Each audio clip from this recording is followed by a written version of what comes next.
A new federal decision to crack down on legal marijuana has sparked a war of words between state and federal officials. Phil Lindeman with Krystal, 93 News. First, 250 people and counting have raised nearly $18,000 for the family of a Loveland Ski Area employee who was killed on the job late last week. Friends of the Lee family started a crowdfunding campaign on youcaring.com for Adam Lee and his wife. To donate, search Adam Lee on youcaring.com.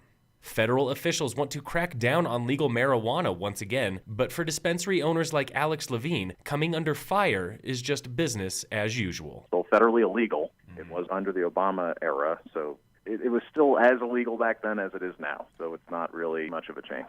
Levine is co-owner of Green Dragon Cannabis Company. The chain owns 11 dispensaries across the state, including one here in Summit County, and is opening a 12th location soon. He says the legal cannabis industry is already humming about Attorney General Jeff Sessions' decision to repeal the Cole Memo.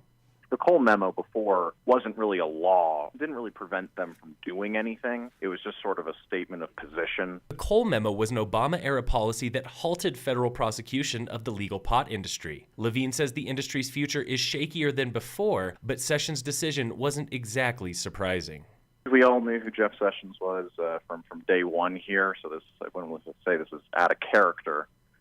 We kind of knew something along these lines was coming sooner or later. Public opinion is much different than even 5 years ago. Levine is confident state lawmakers will fight for marijuana rights, and that would not have happened in 2012. The tide is kind of shifting on this issue. It's very obvious. So this certainly is going to make a lot more lawmakers talk about this issue. That fight started today when U.S. Senator Cory Gardner, a Republican, and U.S. Representative Jared Polis, a Democrat, released statements against Sessions' decision. Polis says the Attorney General is waging war on legal marijuana and states' rights. At risk, he continues, are 23,000 jobs in Colorado and $200 million in marijuana tax revenue. Levine reminds marijuana advocates they are safe for now.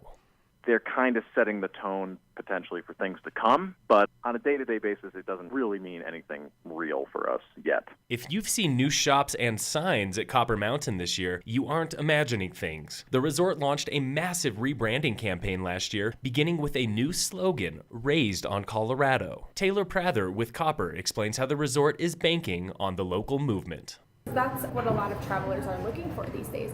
They want to see what the locals are doing. They want to live like a local, and that's where our Raised on Colorado branding stems from. The campaign is bigger than skiing in Woodward, though. It's made to attract Denver's booming millennial crowd, from the new Rocky Mountain coaster to renovated restaurants and even updated signs. Maybe they're not interested in skiing, but they want to come up and have a really fantastic meal to our new coaster. So those are kind of the things that at least get the new Denver up here, and then they can decide what they want to do. Copper's rebranding campaign is still in the works, including a new partnership with REI for winter and summer activities. Winter workshops get started this month. An REI official explains. You might want to learn how to build a snow cave or how to do winter camping or winter survival. You can come and meet with us. We can show you where to go and how to do it on your own, or we can sign you up for one of our guided programs where we actually instruct. Copper Mountain is the largest ski area owned by Powder Corp of Utah. The company owns several other resorts, including Eldora Mountain outside of Boulder, and officials say the rebranding campaign is part of a push to make Copper the company's flagship property. In sports tonight,